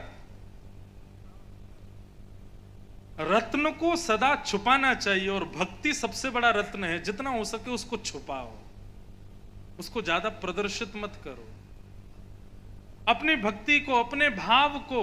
और एक और बात बताऊं, जो ज्यादा श्रेष्ठ लोग होते हैं ना, वो सदैव अपने आप को छुपा करके ही रखते हैं। कई लोग होते हैं, वो जैसे ही उनके घर जाऊंगा ना मैं, तो वो तुरंत बताते, महाराज जी हम सुबह 5 बजे उठ जाते हैं, अपने ठाकुर जी को उठा देते हैं, उनकी सेवा कर देते हैं, 6 बजे तो हम भोग लगा देते हैं, और 7 बजे तो हम 1 घंटा रोज 1 लाख नाम जप करते हैं। और ये वो इतना जो बखान करता है ना अपने गुणों का, समझ जाओ इसके अंदर यही दुर्गुण है कि ये बता रहा है। रत्न कभी बताया नहीं जाता कि मेरे घर में कौन सी तिजोरी में रखा है, नहीं तो एक दिन चोर आएगा, चोरी कर लेगा। रत्न तो घर के लोगों में भी 2-3 लोगों को ही पता होता है कहां रखा है। आपने ढिंडोरा पीट दिया पूरे उल्लासनगर में, तो निश्चित है कि एक दिन चोरी हो जाएगा। आपके भीतर जो ठाकुर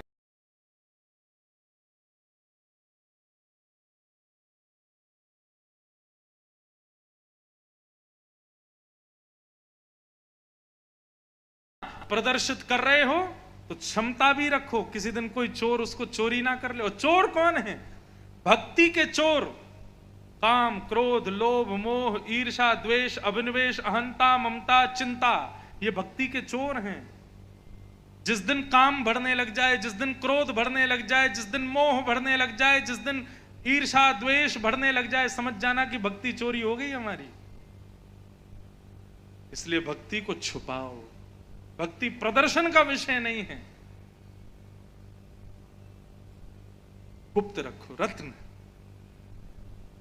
कैसे हैं हम लोग? सत्यम नास्ति, तपह नास्ति, तप भी नहीं है हमारे अंदर। सप्तम नास्ति, तपह नास्ति, और क्या कहते हैं नारद जी? शौचम नास्ति, पवित्रता नहीं है। केवल 2 बाल्टी पानी सिर से ऊपर तक गीला कर लेते हैं अपने आप को, लेकिन पवित्रता अंदर बिल्कुल भी नहीं है हमारे। तन साफ बनाते हैं, मन बहुत मैला है हम लोगों का, अपवित्र हैं हम लोग। यदि तन ही पवित्र करना सब कुछ है, कर्माबाई की कथा सुनी आपने? बिना नहाए धोए खिचड़ी बनाती थी, और श्री जगन्नाथ भगवान अपने मंदिर से दौड़ करके खिचड़ी खाने आते थे। लोग कहते हैं जगन्नाथ भगवान के हाथ जले हुए हैं, जगन्नाथ भगवान का मुख जला हुआ है। क्यों? बोले कर्मा ने खिचड़ी बनाई, बिना नहाए धोए बनाई। और कई बार तो ऐसा भी होता था, कर्मा दातुन करते करते खिचड़ी बनाती थी, और खिचड़ी चलाने के लिए कलचा नहीं मिलता था, तो दातुन के पिछले भाग से ही चला देती थी, और जगन्नाथ भगवान दौड़ करके उसकी खिचड़ी खाने आते थे। एक बार खिचड़ी खा रहे थे, जल्दी जल्दी में इतनी गरम गरम खिचड़ी खा गए, उतने में ही मंदिर का घंटा जगन्नाथपुरी में बज गया, मंदिर खुलने वाला था। खिचड़ी इतनी स्वादिष्ट थी कि ठाकुर जी खाने में व्यस्त थे। तभी सुभद्रा बलदेव ने कहा, अरे जगन्नाथ जल्दी करो, मंदिर खुलने वाला। तो गरम गरम खिचड़ी ठंडे किए बगैर ठाकुर जी खा गए।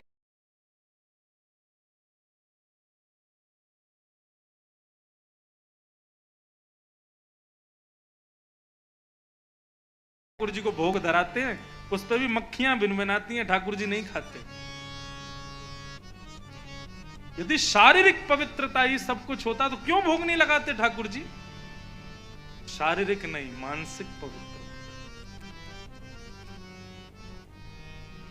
कर्माबाई की मानसिक पवित्रता थी, भली शरीर से नहाती नहीं थी, वो मन निर्मल था, हृदय निर्मल था, इसलिए ठाकुर जी आते थे। हम क्यों नहीं समझते इस बात को? हम सब कुछ अच्छा कर लेते हैं, केवल अपने हृदय को ही अच्छा नहीं करते। तुलसीदास जी कहते हैं, निर्मल मन जन सो मोह पावा, मोह कपट छल छिद्र न भावा। फिर भी हम सबसे ज्यादा कपटी हैं, हम सबसे ज्यादा छल से भरे हुए हैं।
तो क्या कहते हैं, ना तो रूप है, ना रंग है, ना गुणों की कोई भी खान है, मेरे अंदर क्या है ऐसा जिससे श्याम सुंदर रीझे?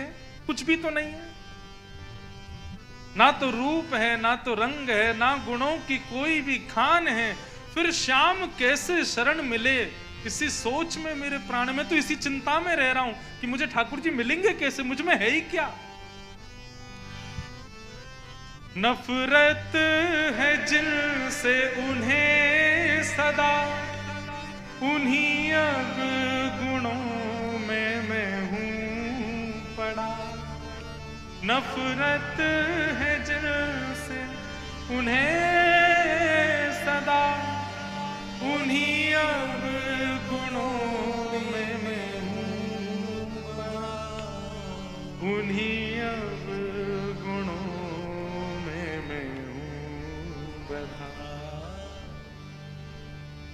छल कुटिलता है, कपट भी है, हट भी है और अभिमान है, फिर श्याम कैसे शरण मिले? इस सोच में मेरे प्राण है, न तो रूप है, ना तो रंग है। चिंता इस बात की नहीं होनी चाहिए कि हम में योग्यताएं कम हैं। चिंता इस बात की होनी चाहिए कि हम में दुर्गुण इतने हैं कि ठाकुर जी हमें स्वीकार कैसे करेंगे।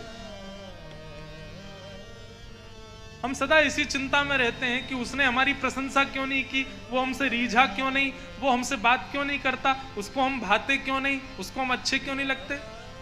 संसार को रिझाने से क्या फायदा? मीराबाई से संसार कभी नहीं रीझा, लेकिन श्याम सुंदर रीझ गए। सूरदास से संसार कभी नहीं रीझा, लेकिन ठाकुर जी रीझ गए। तुलसीदास जी से संसार कभी नहीं रीझा, लेकिन रघुनाथ जी रीझ गए। एक ही रहेगा, या तो संसार रहेगा या ठाकुर जी रहेंगे। संसार को पकड़ रहे हो तो ठाकुर जी को भूल जाओ, और ठाकुर जी का रास्ता यदि पकड़ा है, संसार को छोड़ना तो पड़ेगा। संसार का त्याग तो करना पड़ेगा। और एक बात करूं, ठाकुर जी के पथ पर आप चलने लगे ना, आपको संसार नहीं छोड़ना पड़ेगा, संसार आपको छोड़ देगा। मीराबाई ने कभी नहीं छोड़ा। मां ने कहा, पिता ने कहा, तो ब्याह भी कर लिया मीराबाई ने, लेकिन वो परिवार ही मीराबाई को स्वीकार नहीं कर पाया।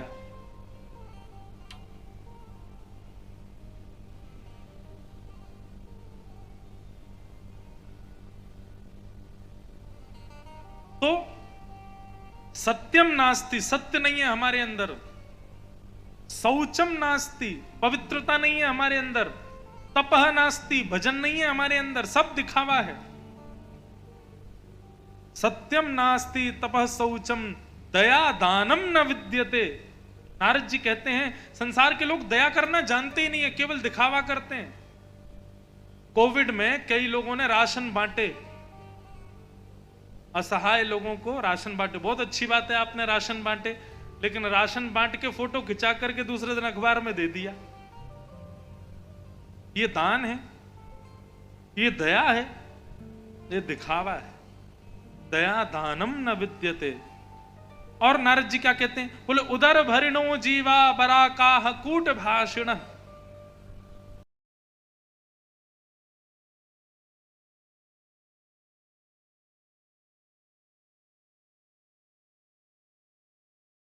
बोलते हैं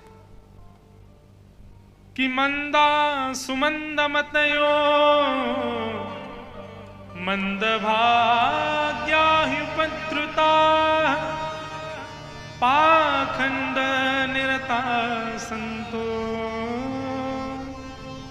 विरक्ता सपरिग्रह विरक्ता सपरिग्रह। नारद जी महाराज कहते हैं लोगों की बुद्धि कैसी, बोले मंद बुद्धि है। मंदा सुमंद मतयो मंद भाग्या युपद्रुता। अच्छा, मंद बुद्धि का मतलब क्या है?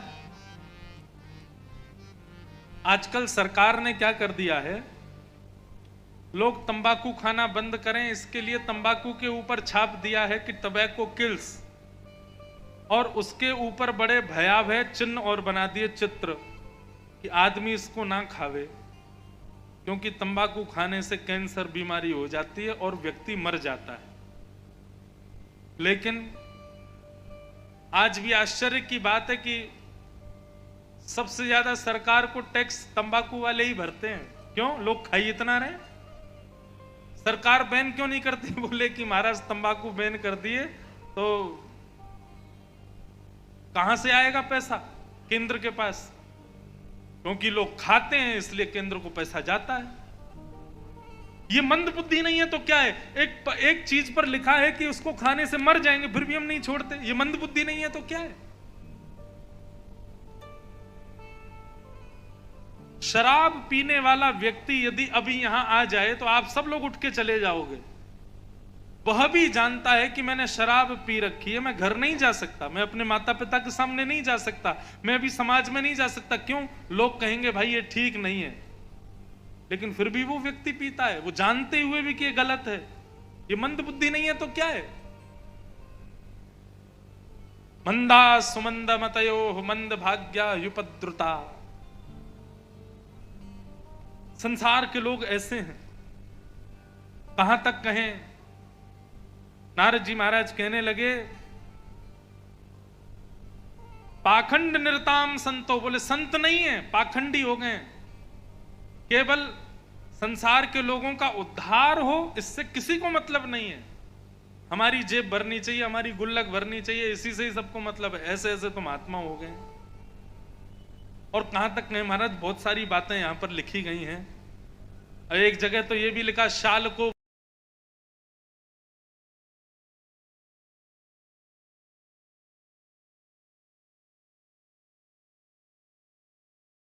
मान लेंगे। यहां लिखा शाल को बुद्धिदायक। जितने भी साले साहब बैठे हैं बुरा मत मानिएगा। साले की बात मानना बुरी बात नहीं है, लेकिन भाई की भी तो बात मानो। यहां पर वही लिखा है। बूढ़ी माँ घर में बैठी है, वो कहे कि बेटा ऐसा करो तो उसकी बात को नजरअंदाज कर देंगे, लेकिन पत्नी कहे ऐसा करो, उसकी बात मान लेते हैं। ये सब लिखा है यहां पर नारद जी ने। और एक जगह लिखा है कि यहां पर लोग विवाह नहीं कहते, कन्या विक्रय शब्द लिखा है। बोले कि ब्याह थोड़ी होता है, बिकाई होती है, मोल लगाया जाता है। लोग बाग अपने बच्चों को इसलिए नहीं पढ़ाते कि हमारा बच्चा कल को योग्य बने, बल्कि इसलिए पढ़ाते हैं ताकि एक दिन विद्वान बने, एक दिन अच्छी पोस्ट पर पहुंच जाएगा तो दहेज ज्यादा मिलेगा, फिर मांग सकते हैं। विक्रय होता है, ब्याह थोड़ी हो रहा है। सब नारद जी महाराज यहां वर्णन कर रहे हैं। नारद जी महाराज बोले, मैं बड़ा परेशान हो गया संसार के लोगों को देख करके, लेकिन सब जगह भ्रमण करता हुआ जैसे ही मैं वृंदावन पहुंचा, वृंदावन जाकर के मैंने एक आश्चर्य देखा। सनत कुमार बोले, क्या आश्चर्य देखा? बोले, मैंने देखा कि एक परम सुंदरी युवती बैठी है और उस युवती की गोद में दो वृद्ध लेटे हुए हैं। ये देख करके मेरी आंखें खुली रह गई कि एक युवा कन्या की गोद में बूढ़े लेटे हैं। ये कैसे हो सकता है? ये क्या हो रहा है? तभी मैंने उससे पूछा कि देवी तुम कौन हो और तुम्हारी गोद में तो वृद्ध क्यों लेटे हैं? तब उस कन्या ने बताया कि अहम भक्ति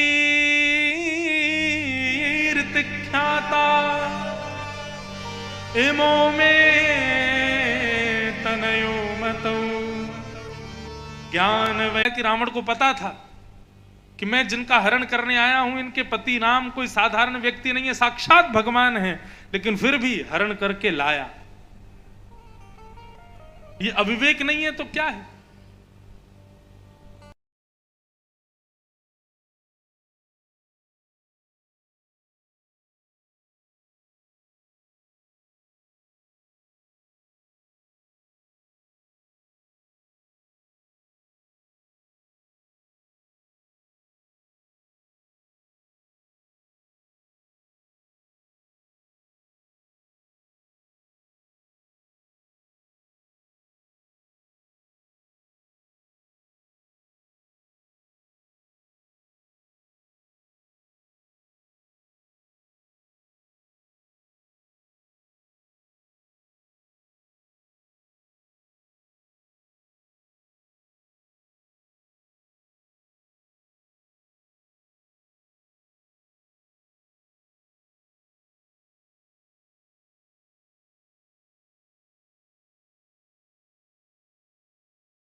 मैं अपनी कथाओं में कहा करता हूं, भाई देखो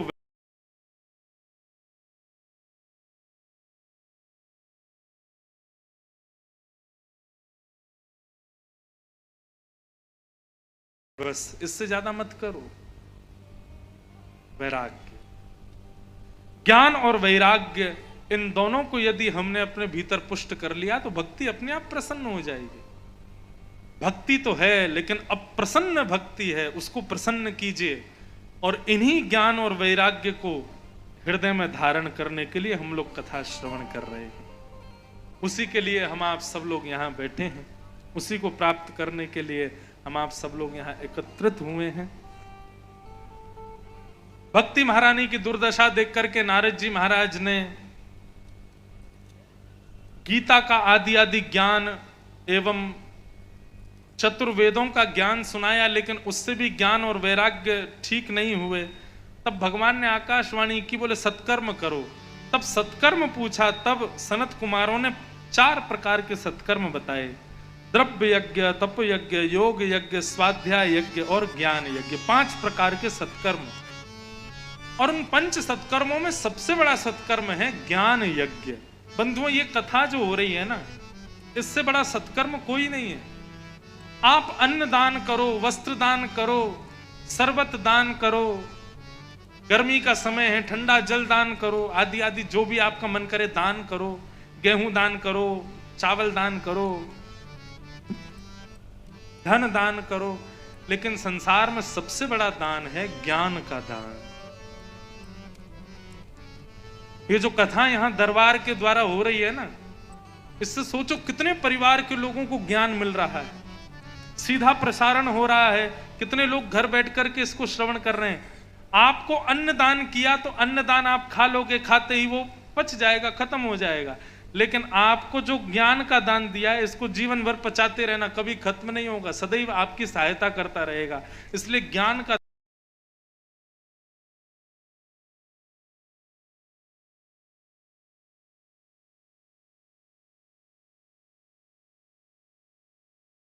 और उस ज्ञान में भी भागवत की कथा, यह तो अत्याद्भुत यज्ञ है। इस यज्ञ को करो, भक्त ज्ञान वैराग्य ठीक हो जाएंगे। तब श्री नारद जी महाराज ने सनत कुमारों के द्वारा कथा सुनी, और उस कथा को सुनकर के भक्ति सुतौ तौ तरणौ गृहीत्वा सत्वैकरूपा प्रेमैकरूपा सहसा विरासित श्री कृष्ण गोविंद हरे मुरारे नाथेति नामानि मुहुर्वदन्ति। जैसे ही भागवत की कथा हुई तो भक्ति के दोनों पुत्र ज्ञान और वैराग्य दोनों युवान हो गए, और भक्ति महारानी नृत्य करते हुए श्री कृष्ण गोविंद हरे मुरारे हे नाथ नारायण वासुदेव इस कीर्तन को गाने लगी। इससे ये बात सिद्ध हो गई, भक्ति तो हम सबके अंदर है, लेकिन ज्ञान वैराग्य शुष्क है, इसलिए वो अप्रसन्न है। भक्ति को प्रसन्न करना है तो भागवत की कथा सुनो, ज्ञान वैराग्य पुष्ट होंगे, भक्ति प्रसन्न हो जाएगी। ज्ञान कोई अलग से नहीं मिलता है, हमारे भीतर है ज्ञान, बस उस ज्ञान के ऊपर एक कपड़ा पड़ा है माया का। व्यास पीठ पर बैठा व्यास उस कपड़े को हटा देता है, बस वो दिखने लग जाता है। शीशा तो सामने है लेकिन मैला है, उसको स्वच्छ कपड़े से पोंछ दोगे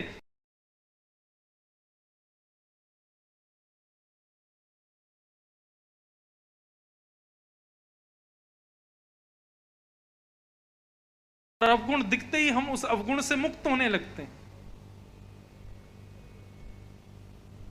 ऐसी भागवत की कथा सुनकर के भक्ति ज्ञान वैराग्य तीनों प्रसन्न हुए हैं। इस प्रकार महात्मा का प्रथम सत्र यहाँ विराम लेता है। द्वितीय सत्र को हम लोग कल सुनेंगे। कल की विशेष जानकारी यही है, कल पूज्य श्री बागेश्वर धाम सरकार यहाँ पधारेंगे और प्रारंभ में ही आ जाएंगे। तो जिनको भी दर्शन लाभ लेना है वो 5 बजे ही आ जाना, क्योंकि अगर आप 6 बजे आदि आए तो फिर वो नहीं मिलेंगे। और दूसरी बात, बिल्कुल भी ऊधम मत मचाना, कल कहीं वो में कूद पड़ो आगे, बिल्कुल मर्यादित रहिएगा सब लोग। और कल फिर आगे के प्रसंग को हम लोग ध्यान से श्रवण करेंगे, आनंद से कथा को श्रवण करेंगे, प्रेम और भाव से 2 मिनट मेरे साथ हरिनाम संकीर्तन करते हुए गाओ। यही गाएं?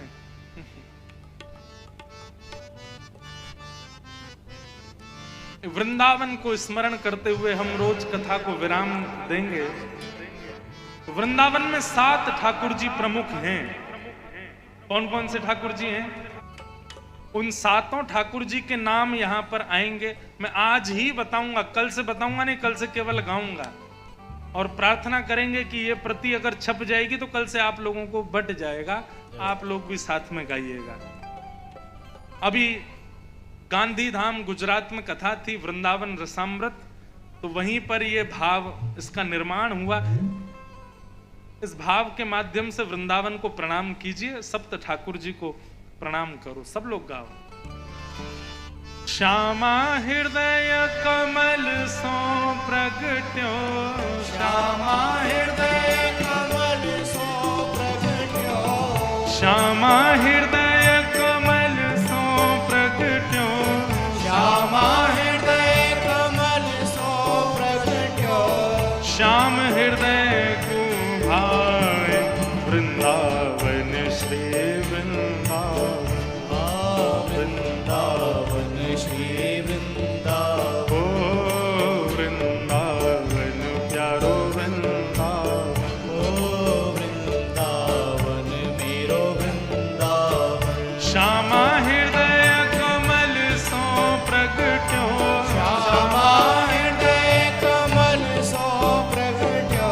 हमारे साईं कल बता रहे थे कि अभी जुलाई में आप सब लोग वृंदावन आने वाले हो। बंधुओं, वृंदावन कोई सांसारिक जगह नहीं है। हमारे वृंदावन में कहा जाता है कि वृंदावन का एक एक पौधा, एक एक वृक्ष और वृंदावन में एक एक धूल का कण भी श्री राधा रानी ने अपने हाथ से रखा है। वृंदावन ब्रह्मा ने नहीं बनाया, वृंदावन हमारी किशोरी जी ने बनाया है।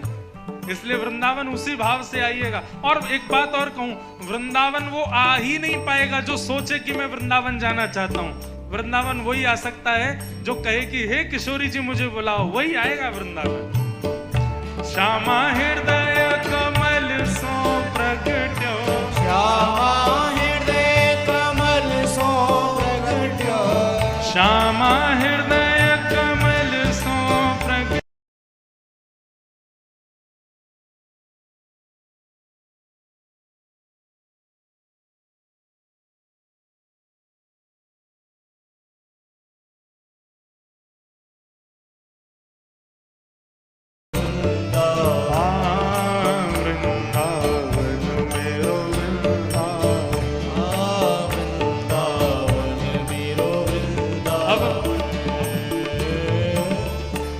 अंतरा आप सुनते जाना, हर अंतरे में एक ठाकुर जी का नाम और किसने उनको प्रकट किया वो भाव विद्यमान होगा। चलो वृंदावन को याद करो। ओ सब सुख सागर रूप जागर रहे वृंदावन धाम, सब सुख सागर रूप उजागर रहे वृंदावन धाम, सब सुख सागर रूप उजागर रहे वृंदावन धाम, सब सुख सागर रूप उजागर रहे वृंदावन धाम। रूप गोस्वामी प्रकट कियो जहाँ, रूप गोस्वामी प्रकट कियो जहाँ, रूप गोस्वामी प्रकट कियो जहाँ, रूप गोस्वामी प्रकट कियो जहाँ, गोविंद रूप निधान गोविंद वृंदावन प्यारो वृंदावन।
ठाकुर जी गोविंद देव जी, दूसरे ठाकुर जी श्री मदन मोहन जी, और मदन मोहन जी को किसने प्रकट किया? श्री सनातन जी ने।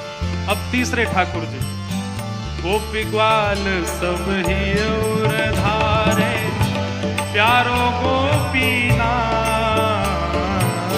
गोपी ग्वाल सब हिये और धारे, प्यारो गोपीना।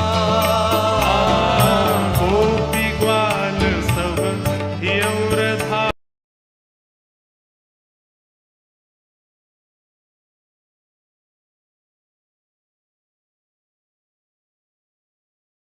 प्यारो गोपीना।